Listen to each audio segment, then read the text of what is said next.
Today we will discuss about Hindu personal laws and Hindu Marriage Act. But before going in details, let's first try to understand what are personal laws. Personal laws are those which govern person on the basis of religion, culture और faith. यानी कि आप किस religion के को follow करते हैं, वही रिलीजन के अकॉर्डिंग या उसी फेथ के अकॉर्डिंग आपको गवर्न किया जाएगा. अब आप बात करेंगे कि भाई हम ऑलरेडी हमारे पास इतनी लॉज हैं तो हमें पर्सनल लॉज की क्यों ज़रूरत है. देखिए, पर्सनल लॉज जब हम बात करते हैं पर्सनल लॉज की, तो पर्सनल लॉज पिक्चर में आते हैं तब जब इंसान ये कहता है कि हाँ जी, एक तो हो गया कि आप जो है आपके जो हमारे यहाँ के सिविल लॉज हैं आप उनके अकॉर्डिंग गवर्न हो. दूसरा होता है आपके पर्सनल लॉज, यानी कि आपका जो फेथ है, आपका जो रिलीजन है, आपका जो कल्चर है, आप उसके अकॉर्डिंग गवर्न होते हैं. ये कब पिक्चर में आते हैं? जैसे कि सक्सेशन के केस में, अडॉप्शन के केस में, मेंटेनेंस के केस में एंड सो ऑन.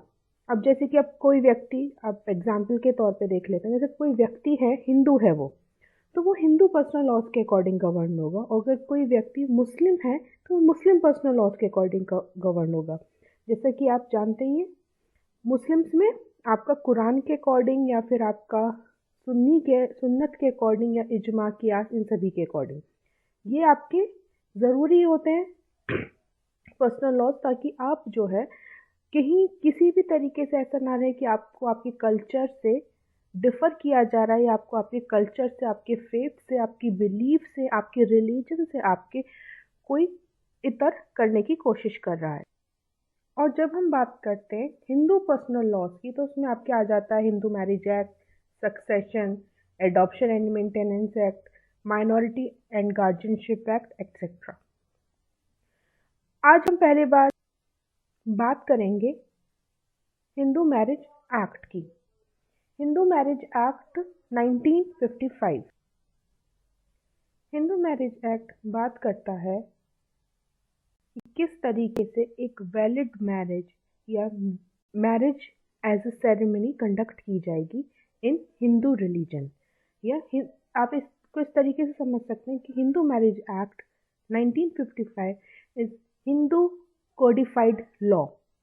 अब सवाल ये उठता है कि ये जो एक्ट है वो किस पे एप्लीकेबल होगा. ये एक्ट एप्लीकेबल होगा उस व्यक्ति पे जो कि हिंदू है, और ये बात कही गई है सेक्शन 2 ऑफ HMA 1955. HMA यानी कि हिंदू मैरिज एक्ट 1955 में. अब सवाल ये उठता है कि भाई हिंदू कौन है, that is who is a Hindu. कोई भी व्यक्ति जो कि हिंदू है, जैन है, सिख है या बुद्धिस्ट है रिलीजन से, वो हिंदू कहलाया जाएगा. या वो व्यक्ति जिसके माता और पिता हिंदू, जैन या सिख हैं, वो हिंदू कहलाया जाएगा और वो हिंदू होगा बाय बर्थ.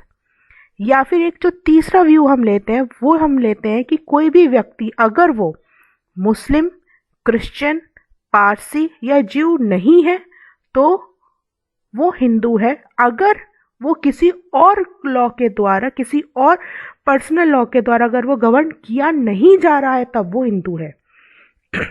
इस चीज़ को वापस सुनिए. अगर कोई भी व्यक्ति मुस्लिम, क्रिश्चियन, पारसी या ज्यू नहीं है तो वो हिंदू है. लेकिन कब? जब वो किसी अन्य यानी किसी भी अदर लॉ के द्वारा गवर्न नहीं किया जा रहा है. चलिए अब इसको डिटेल में जानने की कोशिश करते हैं कि हिंदू कौन है या कौन व्यक्ति जिसे हम हिंदू कह सकते हैं. पहला हम बाइफर्केशन डालते हैं हिंदू बाय रिलीजन, यानी कि जो धर्म के आधार पे हिंदू है. यानी कि कोई भी ऐसा व्यक्ति जो ओरिजिनली हिंदू, जैन, सिख या बुद्धिस्ट है, वो बाय रिलीजन हिंदू है और उसमें हिंदू मैरिज एक्ट या हिंदू पर्सनल लॉज उस पर एप्लीकेबल होंगी. दूसरा, कोई भी व्यक्ति जो कि कन्वर्ट है या रिकन्वर्ट है हिंदू धर्म, जैन, सिख या बुद्धिस्ट रिलीजन में. एक चीज़ आपको बहुत गौर करने वाली बात है कि कोई भी व्यक्ति, चाहे वो जैन हो, चाहे वो सिख हो, चाहे वो बुद्धिस्ट हो या वो हिंदू हो, हम सभी को एक ब्रैकेट में डालते हैं, वो ब्रैकेट है हिंदू. कि हम इन चारों को भी हिंदू ही समझेंगे। हिंदू व्यक्ति तो हिंदू है ही, लेकिन जैन, सिख और बुद्धिस्ट भी इस ब्रैकेट के अंदर आते हैं, और अकॉर्डिंगली हिंदू मैरिज एक्ट या हिंदू पर्सनल लॉज उन पे भी एप्लीकेबल होती हैं। दूसरा, अब इस चीज़ में हम आगे पढ़ना डिस्कस करेंगे कि कोई भी व्यक्ति जो कि जिसका फेथ हिंदू रिलीजन में है, जिसके बिलीफ है और वो उसे प्रैक्टिस करता है या प्रोफेस करता है, वो हिंदू है। इतनी बात क्लियर है।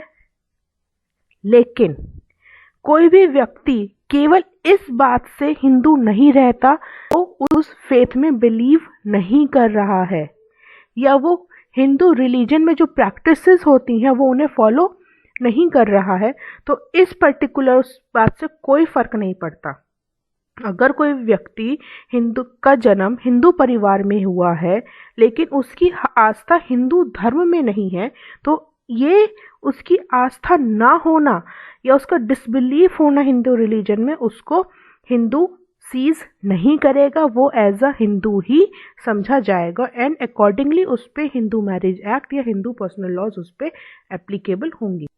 किसी पे भी हिंदू पर्सनल लॉज या हिंदू मैरिज एक्ट या हिंदू लॉज के जितने भी हैं आपके चारों पांचों, वो आप पे के ऊपर एप्लीकेबल होंगे अनलेस और अनटिल ये फैक्ट स्टैब्लिश ना किया जाए कि वो व्यक्ति कन्वर्ट हो चुका है किसी और बिलीफ में, किसी और फेथ में। ये अगर स्टैब्लिश नहीं हो रहा है, प्रूफ नहीं है, तो आप उसे हम जो है हिंदू ही वो प्रिज्यूम किया जाएगा, उसमें उसके स्टेटस से कोई चेंज नहीं आएगा।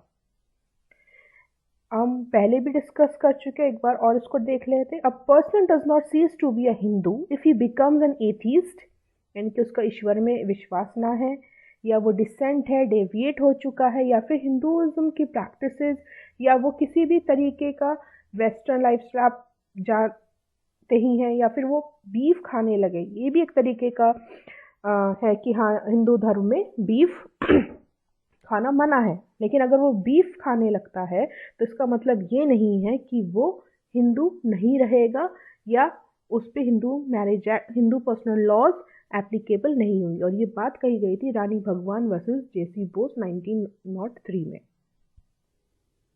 चलिए अब आगे बढ़ते जान लेते हैं कन्वर्ट्स एंड रिकन्वर्ट्स, यानी कि जो व्यक्ति पहले किसी और धर्म का था लेकिन वो बाद में कन्वर्ट हो गया हिंदुइज्म में, तो वो हिंदू लॉ एप्लीकेबल होंगी उस पर।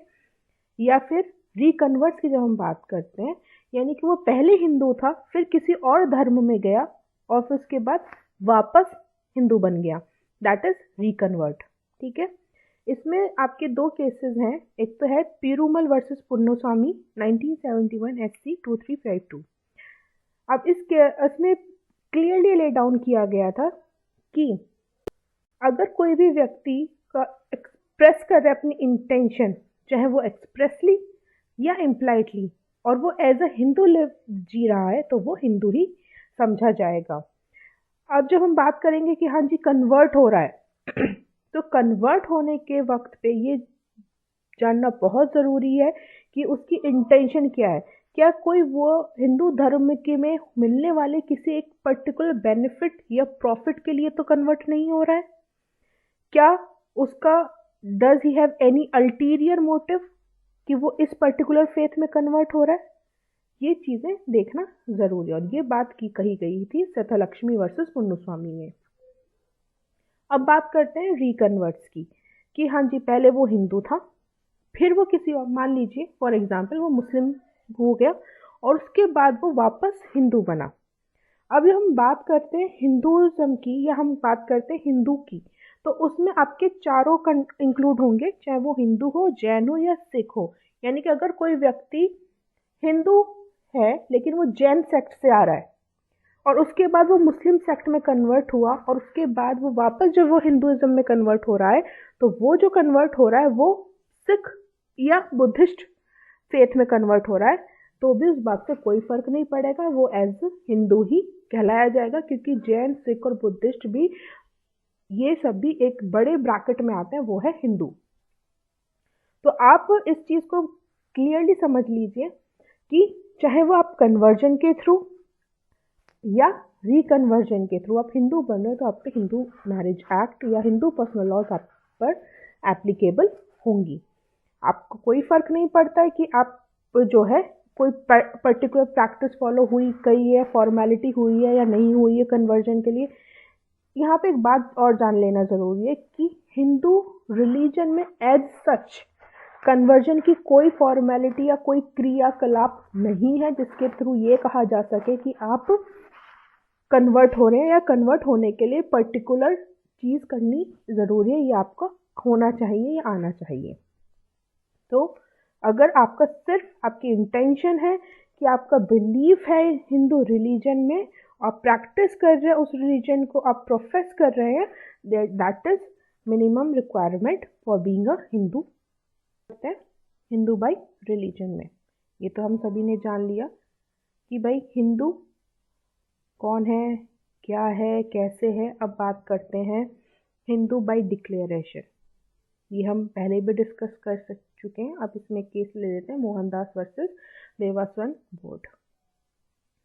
इस पर्टिकुलर केस में ये चीज़ हेल्ड की गई थी कि अगर कोई भी व्यक्ति ये डिक्लेयर करता है कि वो व्यक्ति हिंदू धर्म या बिलीफ फेथ को फॉलोअर है उसका, और अकॉर्डिंगली उसकी उसी धर्म के अकॉर्डिंग अपना जीवन यापन कर रहा है या अपना जीवन जी रहा है, और उसका कोई अल्टीरियर मोटिव, बेनिफिट या प्रॉफिट नहीं है, तो हम उसे हिंदू मानेंगे।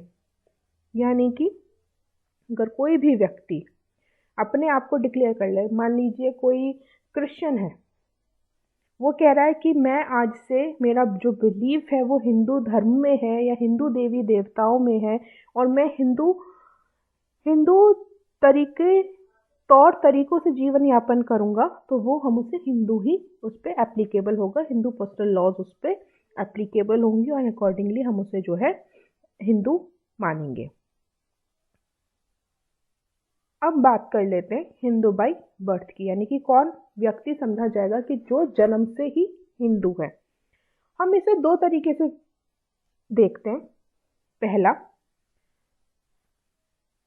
जहाँ पे कि दोनों ही पेरेंट्स यानी कि माता और पिता दोनों ही हिंदू हैं, और अगर उन दोनों का कोई चाइल्ड बॉर्न हो रहा है या कोई न्यू ऑफस्प्रिंग आ रहा है, तो वो भी हिंदू कहलाया जाएगा। क्यों? क्योंकि उसके माता और पिता दोनों ही हिंदू हैं। अब मान लीजिए कि आगे चल के जब बच्चा बड़ा हो रहा है, तब कोई भी माता या पिता में से कोई भी व्यक्ति किसी और धर्म का अनुयायी हो जाता है, कि अगर वो हिंदू है तो वो मुस्लिम बन जाता है, लेकिन इस बात से बच्चे के रिलीजन पे, बच्चे के रिलीजन के स्टेटस पे कोई फर्क नहीं पड़ेगा। वो से अपना हिंदू ही रहेगा, क्योंकि जो जन्म के वक्त पे जो वो बच्चा था, उसके दोनों ही माता पिता वो हिंदू थे। माता पिता के कन्वर्जन की, जो कि उसके जन्म के बाद हुआ था, उस बात से कोई फर्क नहीं पड़ेगा, वो बच्चा हिंदू ही रहेगा। अब हम इस पे बात कर लेते हैं कि अगर किसी बच्चे का एक पेरेंट वो हिंदू है और दूसरा नहीं है, यानी कि मान लीजिए दो धर्म के लोगों ने शादी करी है। पहला ऐसे देख लेते हैं, एक हिंदू है पुरुष और महिला क्रिश्चियन है। अब इस चीज को हमको ध्यान से समझने की जरूरत है कि अगर बच्चा का एक पेरेंट हिंदू और एक किसी और रिलीजन का, क्रिश्चियन, मुस्लिम, ज्यू है या कोई भी हो सकता है, तब उस बच्चे का जो है, उस चाइल्ड का जो है रिलीजन क्या होगा, वो डिसाइड करेगा कि वो किस तरीके से जो है उसका पालन पोषण, या उसका जो वो किस तरीके से, किस परिवार में, किस ग्रुप मेंबर या कम्युनिटी में वो ब्रॉट अप हो रहा है। यानी कि पहला, अगर वो उस व्यक्ति का मान लीजिए पिता हिंदू है और पिता हिंदू है, और पिता के ही परिवार में, एक हिंदू परिवार में उस बच्चे का पालन पोषण हो रहा और हिंदू रीति रिवाज के और हिंदू पद्धति के हिसाब से हो रहा है, तो वहां पे वो बच्चा हिंदू कहलाएगा। अच्छा, अब एक और चीज, आप सभी जानते हैं कि पेरेंटल राइट्स होते हैं। अगर कोई भी व्यक्ति अपने पेरेंटल राइट्स को एक्सरसाइज करते हुए बच्चे का कन्वर्जन कर देता है, तो उस वक्त पे बच्चे का रिलीजन वो हो जाएगा जिसके अंतर्गत उसके माता या पिता ने उसका कन्वर्जन किया है। यानी कि मतलब अगर किसी भी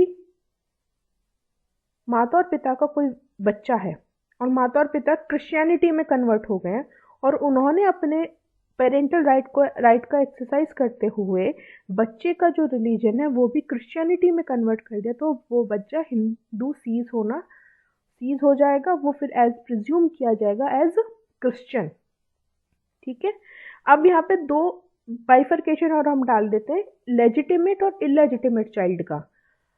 अब ये जो पेरेंटल राइट की हम बात कर रहे हैं, लेजिटिमेट चाइल्ड में पेरेंटल राइट एक्सरसाइज किया जाता है बाय फादर एंड बाय, और इलेजिटिमेट चाइल्ड के केस में पेरेंटल राइट एक्सरसाइज किया जाता है बाय मदर।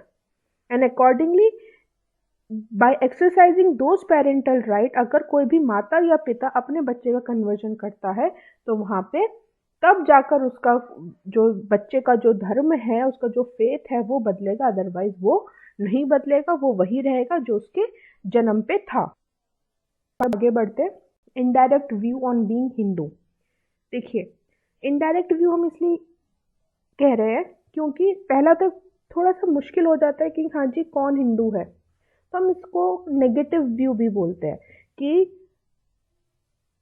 हम ये कह रहे हैं कि अगर कोई भी व्यक्ति मुस्लिम, क्रिश्चियन, पारसी या ज्यू नहीं है तो वो हिंदू है और उस पे हिंदू पर्सनल लॉ या हिंदू कोडिफाइड लॉ उस पे एप्लीकेबल होगी। और अगर ये प्रूव हो जाता है, ये इस्टेब्लिश हो जाता है वो व्यक्ति हिंदू है, उसे प्रिज्यूम किया जाता है वो हिंदू है, वो तब तक ये प्रिजम्पशन रिवर्ट नहीं होगा जब तक कि ये ना क्लियर हो जाए कि उस व्यक्ति पे कौन सा पर्सनल लॉ या कौन सा आपका ट्राइबल लॉ या कोई भी लॉ उस पे एप्लीकेबल है। और ये चीज़ आपकी डाली गई थी clause c section 2 of HMA 1955 के अंतर्गत ये बात दे रखी है। यानी कि आप ये क्लियर कर दीजिए भाई, सीधा है कि अगर आप मुस्लिम, क्रिश्चियन, पारसी या ज्यू नहीं है तो आप हिंदू हैं।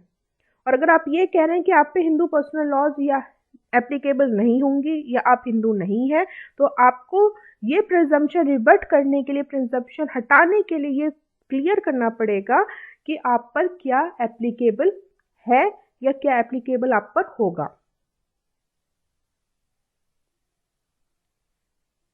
चलिए अब एक कंक्लूजन ले लेते हैं कि भाई आखिर अगर हम देखा जाए तो हिंदू पर्सनल लॉज या हिंदू लॉ किस पर एप्लीकेबल होगी। तो कोडिफाइड हिंदू लॉ अगर हम देखा जाए तो हम दो तरीके से इसको, और अगर हम इसे कंक्लूड करना चाहें, हम इसे शॉर्ट में बोलना चाहें तो दो तरीके के इंसानों पर ये लागू होगी। पहला, जो भी हिंदू, सिख, जैन या बुद्धिस्ट है उस पर लागू होगी, या फिर जो व्यक्ति मुस्लिम, क्रिश्चियन, पारसी और ज्यू नहीं है बाय रिलीजन उस पे हिंदू लॉ एप्लीकेबल होगी। तो अब तक हमने देख लिया कि बाय रिलीजन यानी कि ओरिजिनली कोई व्यक्ति हिंदू, सिख, जैन या बुद्धिस्ट है तो वो हिंदू है। बाय बर्थ यानी कि माता पिता अगर हिंदू हैं तो वो हिंदू है।